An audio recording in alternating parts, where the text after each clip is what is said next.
What do you get when you combine simplified practice marketing, proven ROI strategy, and Van skate shoes? You get Mark Thackeray, of course. So lace up, grab your green smoothie, and get ready, because this is Dental Marketing Secrets. And this is Mark. Hello and welcome, my friends, to the very first edition of the Dental Marketing Secrets podcast. My name is Mark Thackeray, and I'll be your host, and I am so excited. This has been a long time coming. I've been thinking about in a number of years, and I am so eager to share my personal experiences with growing dental practices, both the successes and the failures, good as well as the ugly, and I am pumped to bring a variety of guests to the show so that they can also share what's worked for them in their practices. My goal for this podcast is to bring you actionable tips and tricks that you can apply immediately to grow your practice so that you can serve more patients and ultimately leave a greater impact. That's what it's all about. Now, I know the question that you are probably asking yourself right now is, who in the world is Mark Thackeray? So let me introduce myself and share a bit about my experience. I have been an entrepreneur and business owner for over 12 years, you guys. I have a wide variety of marketing experience, from direct mail to email campaigns, Facebook ads, the works. I've gone from so many different arenas, and it's given me a comprehensive view of marketing as a whole. I'm known as being a profit maximizer. Take existing campaigns and optimize them so that you can build your practice, make it more profitable, but also make it scalable, make it more predictable. Some of the recent accomplishments, I wanted to share a few of these with clients that I have. These are fresh off the books. These have been awesome. So we had a grand opening event for a practice that resulted in over 200 people in attendance, over 30 new patients, and an ROI of 670%. You guys, and those numbers keep getting better. We still have people coming in mentioning that they came to the event, and those numbers will continue to improve. There's another practice, brand new in the community. We're looking to get their name out and recognition. So after some market research, understanding the neighborhoods, understanding the demographic of the people in that area, we created a campaign, and it has been gangbusters, you guys. This has been exciting because it's the record number of new patients. It's a personal record for me of new patients that we've generated for this particular client, resulting in 2,770% ROI. I had to do those numbers like 3 times because I wanted to make sure that was accurate. But it's been insane, you guys. It's been so exciting, and literally just got this practice, gave them a huge head start. And actually these will continue to grow. And once you think about the long-term, the lifetime value of a patient as they return year over year for 5 to 7 years is kind of the average that I've been seeing. And that is tremendous. That ROI will continue to skyrocket. I've also been working with a DSO that has a few different locations, and year over year growth in terms of new patients has been 28%, while at the same time decreasing the cost of new patient acquisition by 16%. So it's so exciting, you guys. It's resulted in 1.3 million additional production year over year. And again, that is continual. Those are patients that will stay on average from 5 to 7 years. So that is staggering, you guys. That is game changing. So very excited about that. So I also wanted to share with you my own personal journey, my story, because you're going to see there will be so many parallels to the challenges that you're facing. Everyone goes through those. No one is exempt. Okay. It's not this easy road for some people and a crazy difficult road for others. No, it doesn't happen that way. There's so many things that we all need to go through to eventually find the success that we're looking for. So my personal story starts like this. I've always known that I was going to be an entrepreneur. I just knew, you had that in my blood. I had that in my blood when I was young. I had various jobs when I was a kid. I was the one out in the street that would go and buy. I'd pester my mom to go to the store, and I'd go buy candy at wholesale, and then I'd go and set up a little shop on the street and go and sell candy to all the neighborhood kids, right? I mean, going to the pool, wherever it happened to be. Then I eventually turned into a baseball card shop, basketball cards, trading, selling, that sort of thing. And then in high school, I started an apparel company with my friends. And we did silkscreen shirts and we did hats. We even learned how to crochet so that we could do hand knit beanies in the wintertime. And we'd take all these products and we'd go sell them to local snowboard and ski and skateboard shops across the state. And we had 7 or 8 shops that we'd sell to on a regular basis. And not that this one was particularly profitable, it was very time consuming, but it was so exciting. It was so fun. And then in college, right as I was set to graduate, I started a photography business. Okay. So I had decided to just jump in. I didn't have a ton of prior experience with photography. I took one class in college, a very basic, it was a film class and just a darkroom, black and white, very basic rudimentary class. I'd spent some time taking photos. I had a decent SLR camera back in high school, and my friends and I, right as we graduated, that was our graduation gift. We each got a camera, and we took hundreds of photos, for the next 6 months. And then I left to serve a 2-year mission for my church and put away my camera, and I didn't really think about it until the end of college. But anyways, my wife and I were taking a trip back to Italy where I served my mission, and I thought, okay, it's time to upgrade to a digital camera. And I just rekindled this passion that I had for photography. So I started this photography business, and when you have this new idea, you're really excited, and you're gonna make it work, right? That's the mindset you have. You're out there and you're gonna hustle until you find success, till you create a successful business. And so that's what I did. I reached out to all my family and friends. Social media was around. I wasn't big into social media, so I was pushing it a little bit, but not very heavily. And then just going, did stuff on websites. I actually studied PR, public relations, and advertising in college as my communication degree. And so I was applying all these things and wasn't really having a ton of success with that. It was more the people that I knew and the connections. And so, yeah, it started to grow, and I was pretty thrilled about that. And eventually got to this point, though, it really hit a plateau. I wasn't getting any further along, and my wife was still working at the time, and we were still really scraping by. We were living paycheck to paycheck, and I was getting discouraged. Quite honestly, I was worried. I was frustrated. Wasn't making it despite feeling like I was putting in the time. But on the outside, here I am trying to act tough and I could totally do this. Things are going great. People ask me about my business, and I say, yeah, I just did this shoot, and it sounded great. It sounded like things were really clicking along.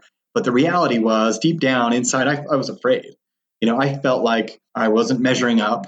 That I was letting my wife down, my family down. At times, I felt like I wasn't even worthy of the success. I wasn't good enough. I'd start questioning my abilities here, and it was. And it wasn't like I wanted to be this tycoon. I didn't want to be a billionaire. I just wanted to provide for my family, have some financial control, and ultimately prove that I could do this, And so this continued along until we reached critical mass, till we reached the breaking point, honestly.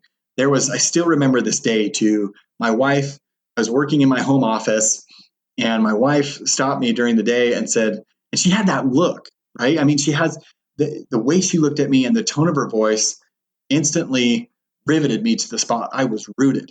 I couldn't, it just really reverberated when she said, we need to talk.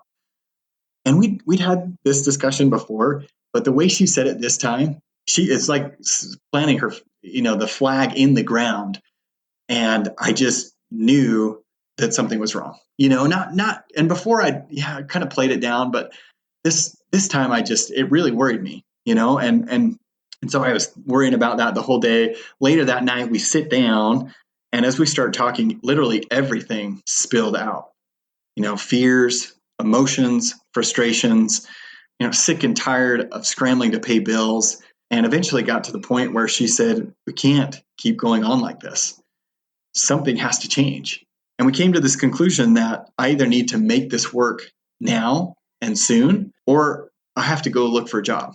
And that was really a difficult thing for me to swallow. I just was certain that I was born to be an entrepreneur. Like there was, and to think at all, to even entertain the idea of going to work for someone else was just such a blow to my confidence, that it was really playing on me too, that, hey, man, why in the world can I make this work? I see people all around me that are doing it and they're having success at it.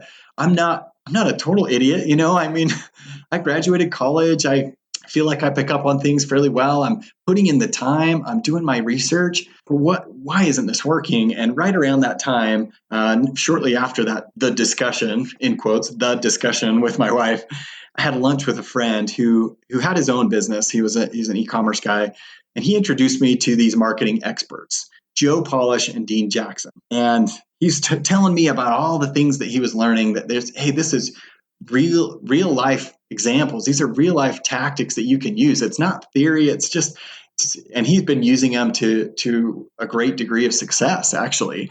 And admittedly, as he's talking about it, I was elsewhere. I was thinking, dude, I've tried everything. I studied this stuff in college. I just didn't think it would work. I'm like, no, this is not going to work. And so anyway, reluctantly, I started to go through some of their materials, and I didn't get very far. I had kind of written it off already. And so I got about halfway through this first section and I said, I can't do this. I'm doing something else. But eventually, I don't remember how much time passed. Maybe it was a week or 2 weeks later. I gave it another try, and I was in a much better mindset. I was more open to receiving these ideas. And as I got into them, man, things started to click. Things started to resonate. It was so logical what they were saying. I still remember some of the key points that they were making. They struck me so deeply and have imprinted on me that what they were trying to say. It was so powerful. I remember specifically these guys talked about the fact that we get paid primarily on the value that we provide to the marketplace. Okay, it's not the time that we spend. It's, and that was huge for me because, I was thinking, I had this debate on, pricing and timing and how much I usually base most things on time. But the reality of it, what they were telling me was radically different. It's the value that you're providing.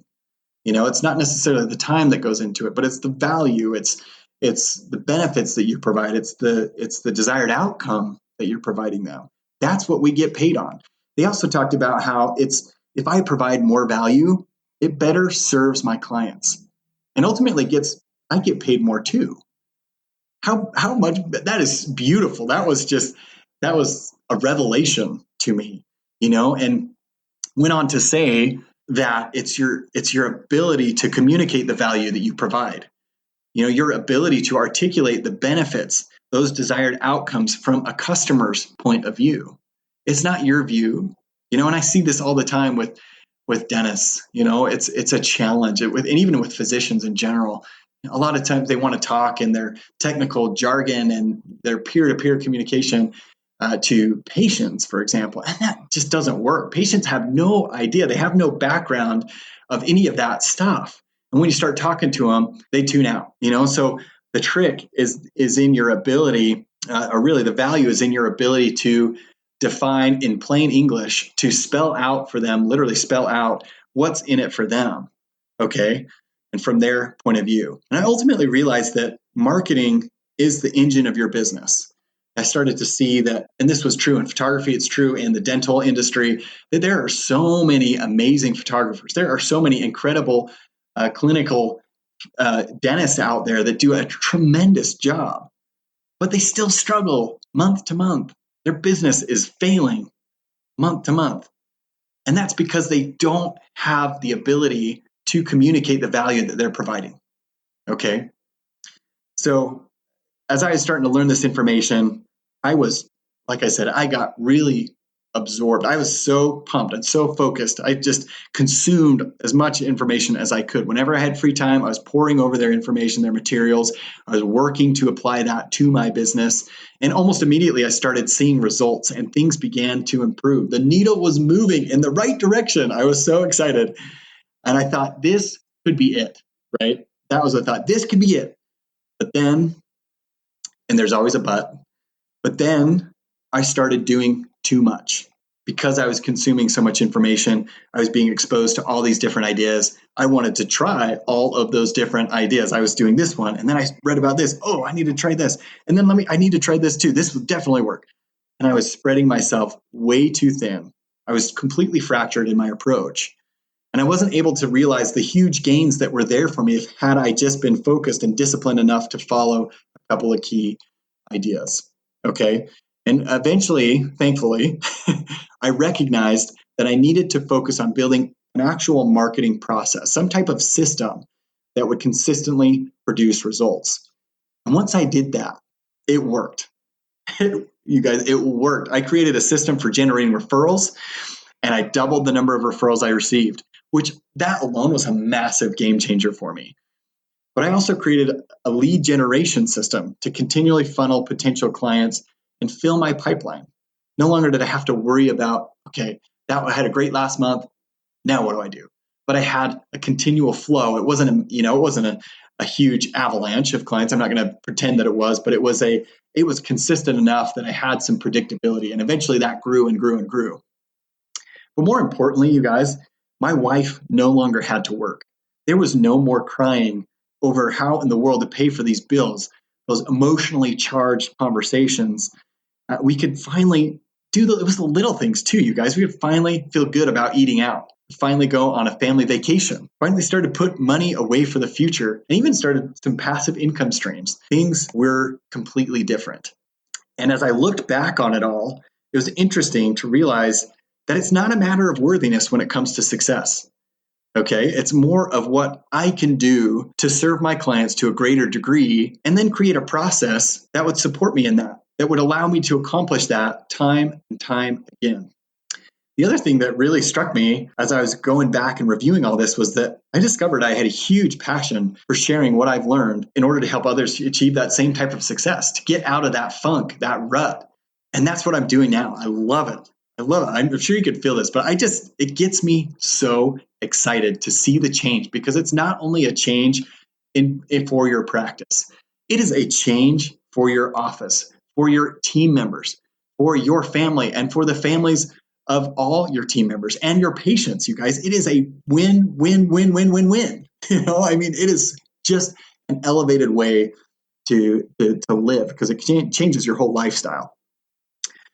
It hasn't always been amazing after that. Once I put that in place, challenges didn't go away. It hasn't always been sunshine and rainbows. In fact, at the peak, at the very climax of my photography business, when things were just rocking, our third daughter was born with some serious health issues. So we have 4 kids now. They're all girls, by the way. So if you send me anything, send me something in pink, please.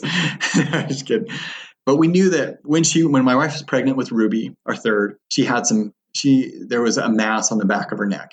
There were going to be some complications. They didn't know what this was going to mean. They didn't know if she would survive. They didn't know if she did survive, it was likely going to mean a lot of treatment and care and time at the hospital.